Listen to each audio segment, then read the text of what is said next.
Isn't it wonderful that we're here together, fake laughing? Oh, wait, no. That's the new Netflix trailer for Meghan Markle's show, With Love, comma, Meghan. Ew, bar from my mouth. I suffered through the trailer, which was the dumbest thing I've ever seen. No, I'm not trying to be the next Martha Stewart. I'm trying to be the next biracial Martha Stewart. Did you know I'm biracial? Yeah, I'm biracial. Why did you say that? One of the royal family asked me, what colour are babies going to be? We wouldn't have minded such questions if they'd just thrown some cash at us. In case no one knew, I'm biracial. I don't like to bring that up very often, but... And no, I didn't marry a ginger just to emphasize my biracialness, okay? I married him for the clout. And do you believe those royal racists had the nerve to ask how dark my baby's fur was going to be? They're so racist, they're so racist. Some of that he went through was not racism. It was just some in-law. I may no longer be royal, but I'm still a pain in the ass. Let's go.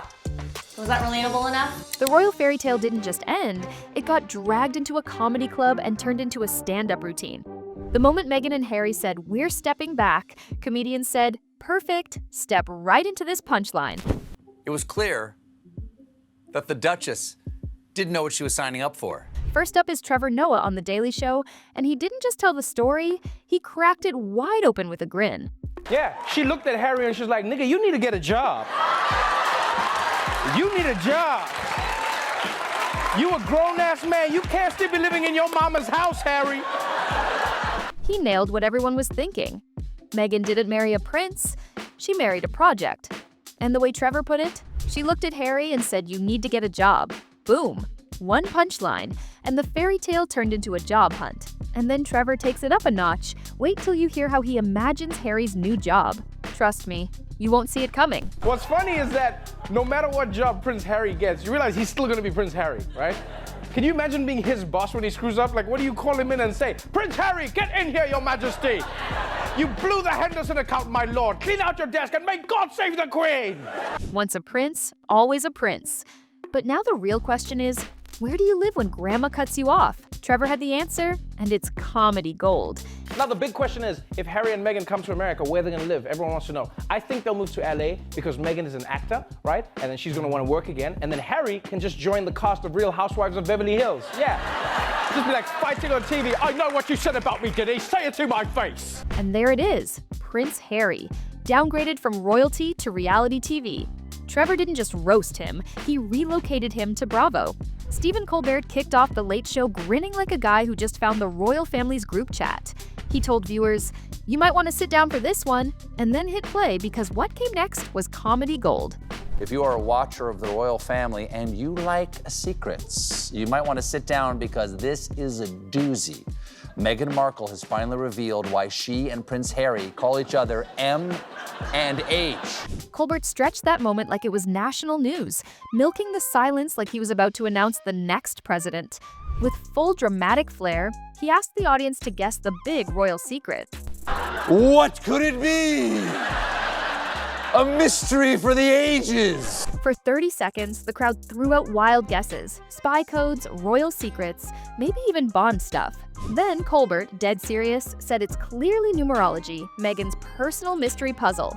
I assumed it was for the obvious reason. M is the 13th letter of the alphabet, and H is the 8th letter of the alphabet. 8 plus 13 is 21. 21 was Deion Sanders' number, and Deion Sanders' nickname was Neon Dion, obviously a reference to how they light up each other's lives. The joke exploded like gossip at a royal dinner. All the overthinkers with their wild theories quickly realized Colbert set them up, and the next night, he doubled down, this time rolling the actual clip of Meghan explaining the nickname on her podcast. But no, Markle revealed that at the beginning of us dating, when everything was in code, I couldn't tell anyone who I was dating and who was keeping the secret, so I think we were just on a letter basis. The big reveal turned out to be just a boring dating detail, so dull it hit the floor with a thud. And that thud, Colbert turned it into pure comedy gold. Then they start calling each other H and M, and I just thought, oh, do fuck off. Well, the initials were meant to humanize them, prove their love story to the world, or be relatable. Instead, comedians flipped it as proof. Meghan and Harry stir up mystery from nothing, then gasp when it turns into a punchline. And then, boom, South Park entered the chat. Trey Parker and Matt Stone served a roast so ruthless, it echoed from Toronto to Buckingham. With a fake morning show, Canadian-colored flag, and where the couple hid from cameras, they knew exactly where to hit, and they hit hard. Live from the television studios in Toronto, it's Good Morning, Canada. It has been several months now since our beloved Queen has died. All Canadians are finding it hard to go on. All Canadians, that is, except for our first guest, the Prince and his wife.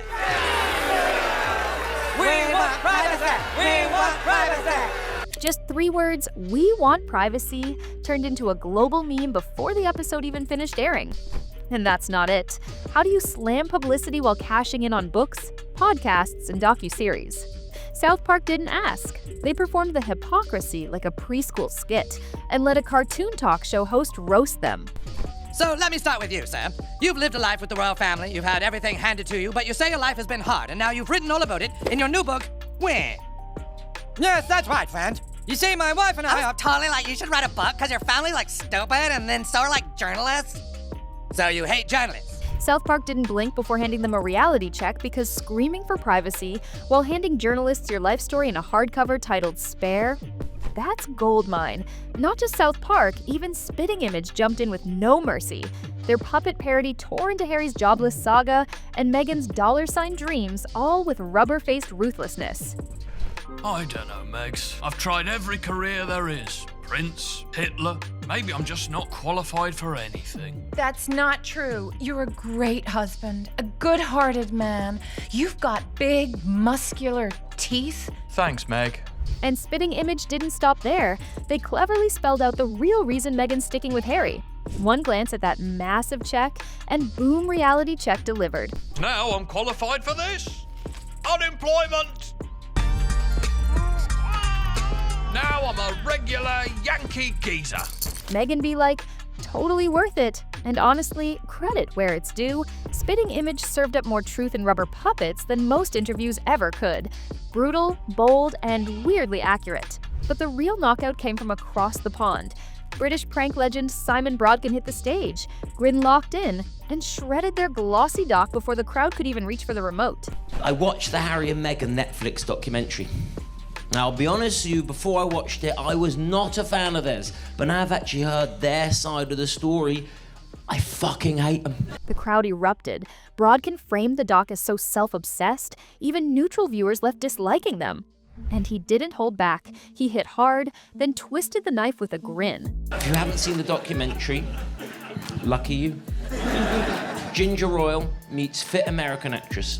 She then discovers that everything is so unfair.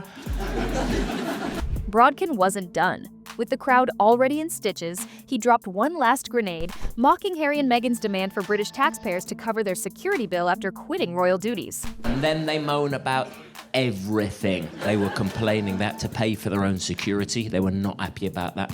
Yeah, they were very worried about their safety, which I get that aspect of things. After 6 episodes, I wanted to attack them. The bit went viral overnight, clipped, memed, and shared so widely that even those who never watched the documentary felt like they had. Nothing prepared the internet for the chaos that followed their cutesy cooking brand attempt. Enter Alyssa Limperus, draped in silk, loaded with rings, who dropped a parody so sharp even palace insiders confessed they couldn't finish lunch for laughing.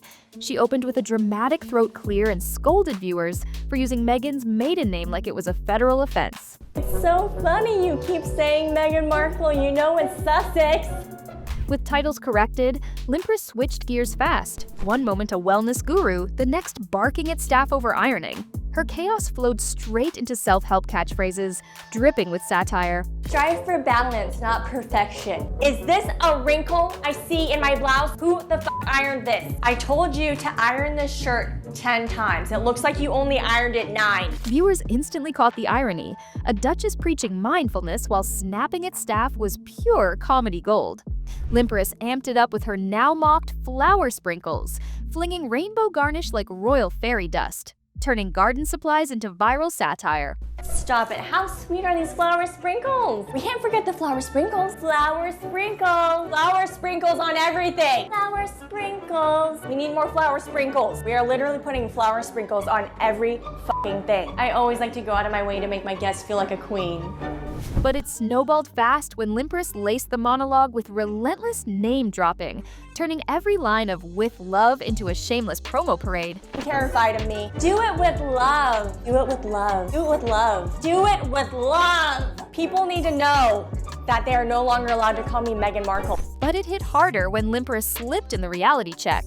Meghan scolding guests like Mindy while clearly not remembering any names. I don't care that you're a mom, Mindy. Okay, let's stop talking about you. It's the Meghan Sussex show. It's called With Love Meghan, not With Love Mindy. Okay, David, I'm gonna need you to tell everyone how much I feed you, how much I care for you, how much I would call other people racist for you. I don't care if your name is Daniel, okay? It's gonna be David today. Limperus didn't just roast, she delivered a full-blown character assassination, all while playing Meghan to perfection. From big names to indie comics, countless sketches cleverly exposed the hypocrisy Meghan and Harry laid bare in that Oprah interview. My family cut me off financially. The Queen said no pocket money for you, Harry. Why did you say that? One of the royal family asked me what colour our baby's going to be. We wouldn't have minded such questions if they'd just thrown some cash at us.